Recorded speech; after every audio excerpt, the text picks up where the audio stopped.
Thank you for tuning into today's episode of the Old Code Podcast. I am your host, the Professor.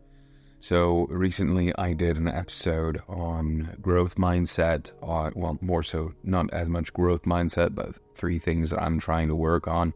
I believe I mentioned in that episode just my brief introduction to my philosophies on the way I view emotions, the way I view mental health. I think I brought up the idea of changing things from an inner monologue into an inner dialogue. So I wanted to flesh that out a little bit more. So before I do that, I want to clarify that I'm not speaking out of a vacuum when it comes to these things. And also I do want to clarify, if I sound a little funny today, it's because I'm actually sick. So this is actually my second go at recording an episode this week. Last one I tried to record, it was just absolutely off the rails. I was not thinking very well, and so I just wasn't able to present my thoughts as well as I would like, and I just sounded awful. So that's just a disclaimer. So as a clarification, what gives me the authority or the capacity or anything along those lines to impart any sort of wisdom to you about how to sort out your mental health, or at least how to give you categories to understand your own mental health? Little bit of background about me. I was raised by an abusive father. I did not have a good family life growing up, so I grew up with a whole lot of depression, struggled with eating disorders. I basically existed in a state of self-fathering, self-raising. I educated myself for the entirety of high school because my mother worked and I was homeschooled. So I dealt with a lot of self-hatred, a lot of anger, a lot of depression, a lot of not as much anxiety, just because I did not. For some reason, I didn't experience that as much.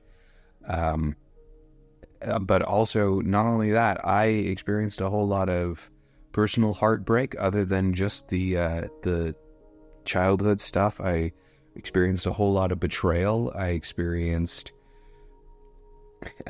was homeless for a couple months during my undergrad. I was cheated on by a young woman.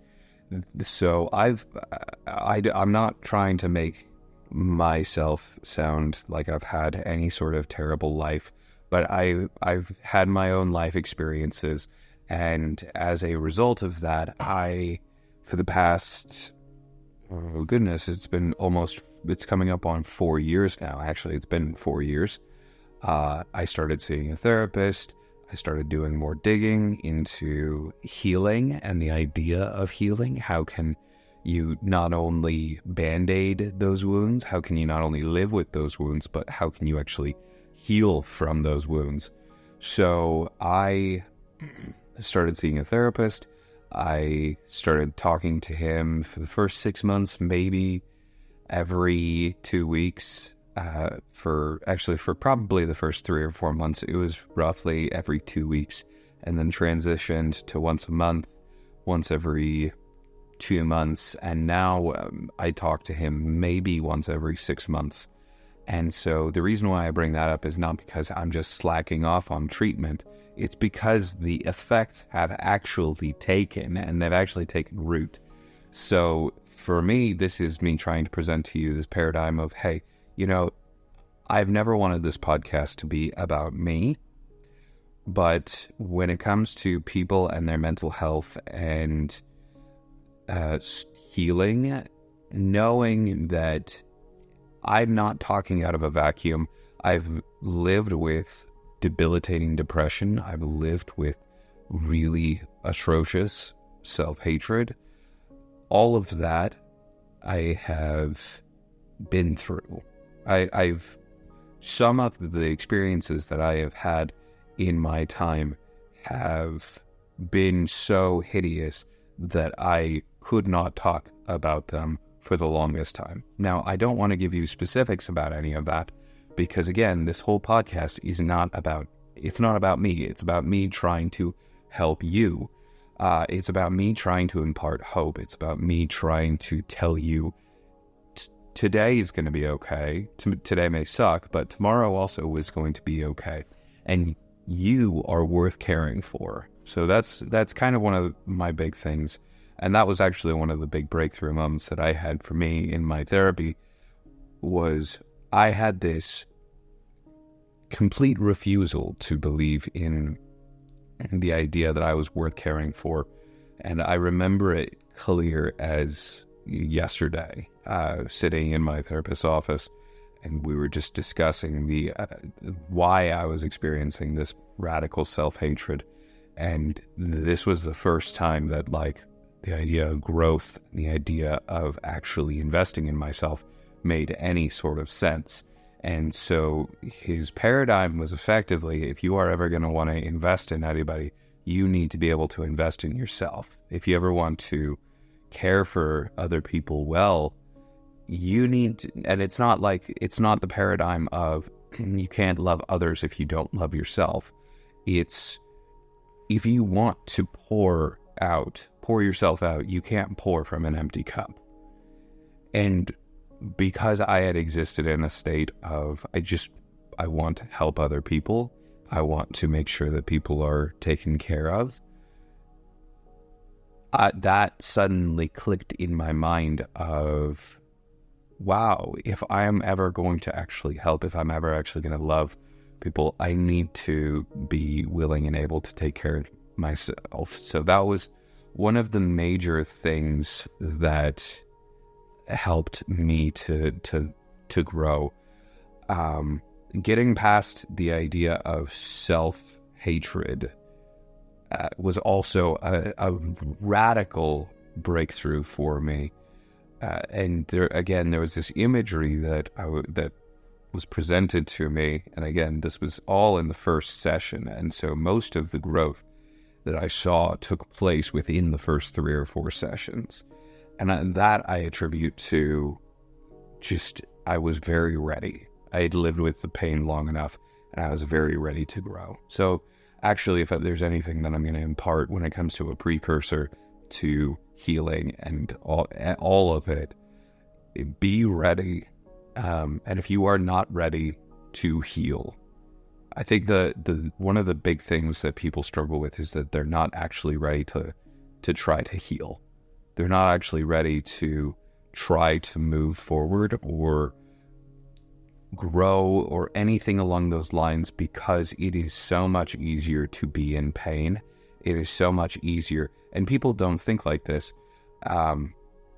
People don't recognize that they're thinking like this, but it is so much easier to just sit in your own pain and just let it fester. And then they think, no, you don't understand. If I could change, then I would. And you don't understand my pain and all of these sorts of things. But really, I think I do understand your pain, because I'm speaking from experience that I took identity in my own self-hatred. I took identity in the fact that I didn't like myself. And in fact, I started to admire myself for how much I didn't like me. I started seeing my pain as a character attribute. And so instead of seeking to actually change, and instead of seeking to grow into someone who was caring and compassionate and loving and wise and strong and gentle, it was so much easier to just sit in that pain and say, you know what, it's okay. Who I am today, in all of the pain, it's so much easier to sit in that. So, and then I would get frustrated with myself when I wouldn't grow, when I wouldn't change, and that just contributed onward into that rabbit hole of pain. So I apologize if you start hearing a chainsaw in the background. It's because my neighbor has decided to start using a chainsaw. So anyway, I started telling you this story about learning how to not experience self-hatred, and I didn't end up finishing it, so I apologize for that. So it was an image that I was struck with, and I wrote it down a long time ago. But the idea when it comes to frustration with a lack of growth, the idea that you are not worth caring for, that you are not worth investing in because you are not seeing immediate fruit. I need to draw attention to the imagery of a gardener. So, and this was clear as day. I remember it like it was yesterday, sitting in his office, and he's talking to me, and he's talking to me about you need to be able to invest in yourself in order to grow, in order to see growth, and you need to be willing to invest in yourself first before you even see growth in order to see growth. And I was just like, this sounds like a whole lot of effort and a whole lot of work. And then he starts talking to me about, he asks me, if you plant a seed and it sprouts from the ground, are you frustrated that there's no fruit right off the bat? And I go, no, I'm excited because there's a seed, and now it's a sprout. It used to be just a seed. It used to be dirt and a seed, and now it's a sprout, and there's life, and that's beautiful. And he goes, okay, cool. Now, when that sprout starts to flower first, initially, do you get frustrated that there's no fruit? And I go, no. In fact, when it starts to flower, sometimes it'll smell good, sometimes it'll just be pretty to the eyes, but ultimately I know that it's going to produce fruit in the end. And he goes, okay, cool. And he goes, all right, so you've gone through the whole growing season and it starts to grow fruit. When it finally lets its fruit down, are you frustrated that it is not as much fruit as you want? Let's say you planted a cherry tomato plant, and it didn't grow as many cherry tomatoes as you really wanted it to have. And you go, no, I was excited about the fact that it grew fruit. Now, obviously, if you're skilled and you've grown for many seasons, then yeah, it's going to be a little bit frustrating when it doesn't have the same amount of fruit as maybe it did last time. And he goes, all right, but what can you learn about the fact that it didn't grow as much fruit? You go, okay, well, you can then have some self-evaluation.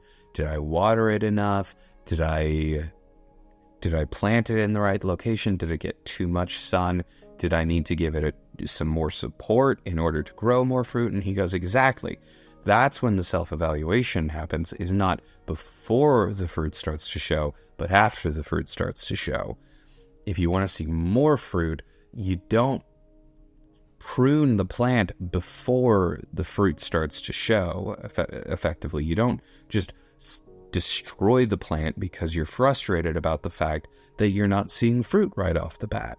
You wait until the fruit starts to show, and then if it never shows, that's when you start to ask the question of, okay, maybe what am I doing wrong? Do I need to start watering it more?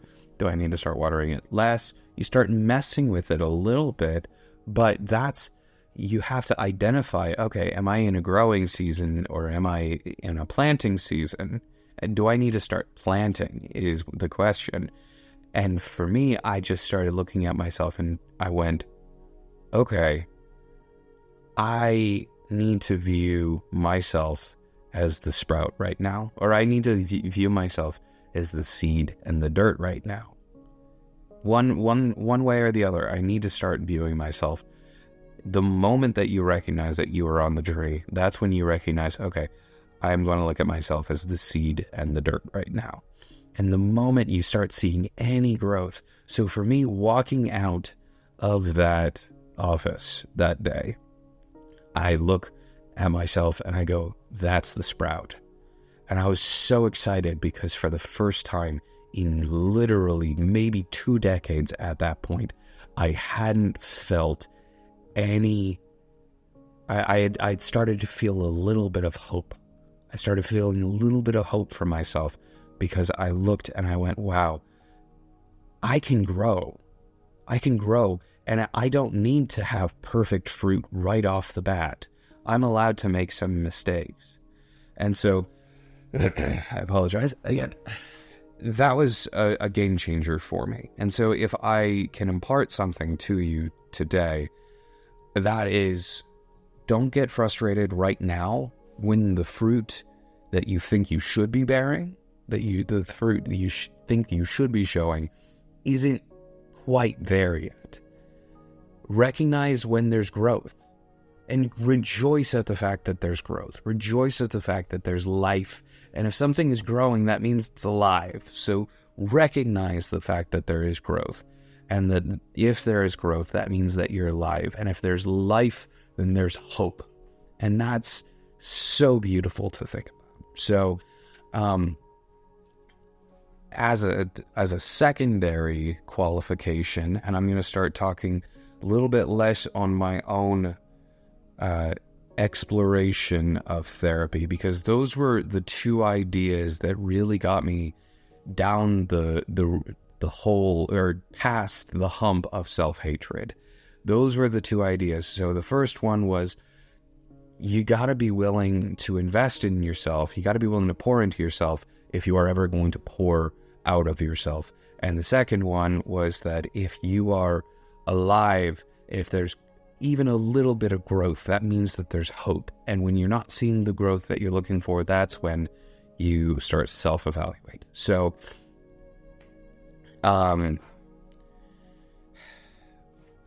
transitioning away from my own, because I want to give you those two ideas, those two tools, in order to evaluate and ask yourself where you are at today. So, as far as exiting the realm of personal and a little bit more into the abstract, here's some tools and here's some ideas that I have personally thought about in the past couple of years. And this enters into my more academic qualifications. So I did my undergraduate degree in biblical theology, and with a sub-emphasis in history and philosophy. So my school is known for its strong emphasis on philosophy and history. I am currently doing my master's degree as a Master's of Divinity in Pastoral Theology, with the hope of eventually being able to do my PhD work in historical theology and systematic theology. So all that to say, my whole emphasis over the past, since I started my academic journey, which was going on 8 years ago, I want to say. I apologize. Give me 1 second. I got to take a drink. Because nobody wants to hear me cough on camera. And we're on microphone. However, that's record. I don't know. Anyway, my whole desire over the past 10 years or so, over studying, because I was studying before I even started my undergraduate degree, has been in order to understand and systematize God's truth, which is primarily revealed to us and authoritatively revealed to us in Scripture, but it is inherently present within certain writings of the pagans. Now, that was actually the original topic that I wanted to record and talk about, and I actually released the episode on day before yesterday, I want to say. No, it was yesterday, and it was just not something that I was very proud of. So that idea, though, I have been studying pagan philosophers throughout the generations. Throughout the past 3 millennia, I have been studying these ideas, and they are like messages in a bottle. And so certain lessons I have learned from them has been more so related to the understanding of depression and anxiety. So if I may, and this is stuff, these are diagnostic tools that I'm trying to impart to you so you can understand if you are dealing with depression, if you are dealing with anxiety, I want you to be able to self-evaluate like I mentioned when it comes to the fruit. So as far as depression, if you look at the way depression is always viewed, particularly by... depression actually wasn't really viewed a whole lot up until recent years, but you can see it in certain characters such as Charles Spurgeon.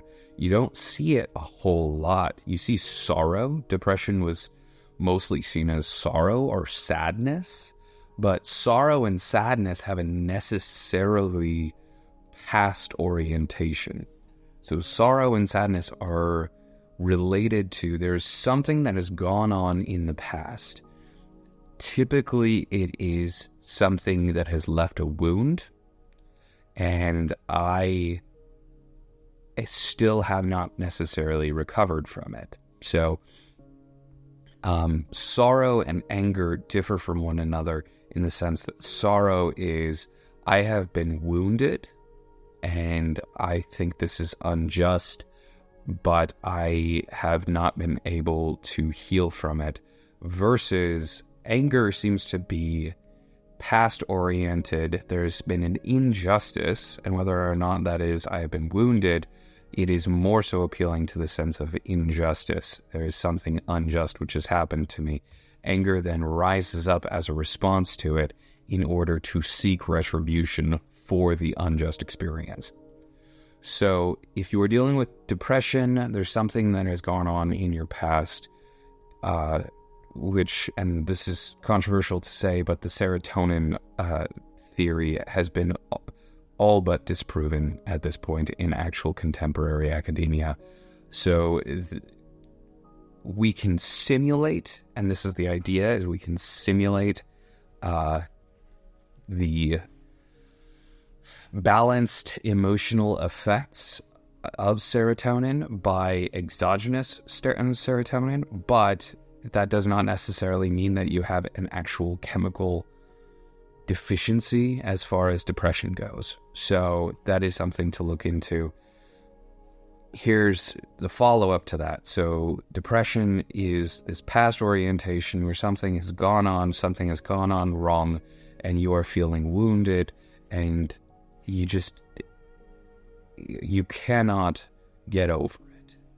And the biggest thing that people don't necessarily understand about depression is that it is not just simple sorrow and sadness. Depression literally being to push down. It's one of the reasons why you don't end up feeling a whole lot, because depression is your body's and your brain's response to you pushing emotions down. So it's forcing you, and this is one of the reasons why you have such a hard time getting out of bed. It's one of the reasons why you have such a hard time doing anything when you're depressed, is because it's your self's response saying, we need to do some self-reflection, and we need to do some thinking, and we need to figure this thing out that has gone on wrong in the past. So the biggest thing when it comes to depression that I have found is, same with the Stoic response, is learning how to let certain things just stay in the past. And it's the same with anger, really. Learning that certain things, however unjust they may be, they're never gonna have the quote-unquote justice served and maybe in this lifetime. And that's one of the beautiful aspects of the Christian faith and the Christian hope in the end, is that I know that there is a good and a just God who is going to desire good for me, and he is going to be just in the end. And if there is somebody who does not repent, God is going to be just, and he is going to deal with them according to his goodness and his holiness and his justice. So I think that adequately covers, when it comes to depression. If you're dealing with depression, I think that you need to self-evaluate. You need to figure out and isolate the particular thing that has gone on in your past, and part of that is learning how to release it and give it up. You need to learn how to detach yourself from it. And that sounds a little hokey, but learning how to detach yourself from something that has become part of your identity. Like, I do not view myself, I actively work at not viewing myself as a survivor of or a victim of abuse. I detach my identity from that. Not that I haven't experienced those things, but I don't look at myself and go, yeah, that's part of who I am. They have happened to me, but I am not defining my identity as that. And the biggest way to view this, we do this all the time with certain other things. Like, I don't define myself. I don't seek personal identity of myself in the fact that I got my oil changed in my car. I don't take personal identity in the fact that somebody left a mean comment on Facebook. I don't have a Facebook, but that's beside the point. That's not part of my identity. I detach my identity from those things. And that's, again, one of the things that people need to work on doing better at, is detaching, in just learning how to let your identity not be affected by the world is a skill on its own. So if I keep on talking, then I will probably talk past what I am qualified to speak on. So learn how to understand the thing that has gone on in the past and learn how to detach yourself from it. Learn how to make peace with it is the biggest thing. Anxiety is a necessarily future-oriented issue. So anxiety deals with potential, fear deals with actual. What I mean by that is anxiety is, what if people don't like me? What if this thing happens? What if? The best way I've been able to describe it for other people is, imagine you are in the woods. Anxiety is the question of, what if there's a bear? Fear is, you see the bear, you see it, and you are afraid. You are looking around and you go, and it's still, the anxiety to fear is kind of a gradation, because you can go, okay, I'm anxious there might be a bear in these woods, even though I don't see any sort of proof that there's a bear in these woods. You move into a little bit less anxious to a little bit more fearful when you start seeing bear tracks and bear scat. The problem that people have is they assume that their anxiety is fear. They assume that the potential is actual. So going back to the bear analogy, they see maybe some broken branches on the ground. They maybe see some deer poop instead, and they go, that's the sign of a bear moving through this area. That's bear poop. They see all of these signs, and then they conflate the anxiety with fear. Now, fear is a very useful emotion. Fear lets you know that there is danger. Fear is not necessarily something you should always listen to, but it's something you should always hear. Ignoring fear is foolish, but being able to wisely discern whether to act on the fear or not, that's where bravery steps in. So I'm taking one more drink. I apologize. So learning how to distinguish what is anxiety versus what is fear. And anxiety is typically inspired by something that has gone on in the past. That it's inspired by, okay, people have not liked me in this context. I overshared in this context. Or, and I know I'm bringing up people quite a bit, but I've heard that, as far as I understand, social anxiety is one of the biggest things that people deal with these days. So, as far as people goes, or professional anxiety, anything along those lines. So it's typically related to something that has gone on in the past, or it is related to an insecurity. So you feel incompetent in one area, and therefore you are anxious that it is going to happen.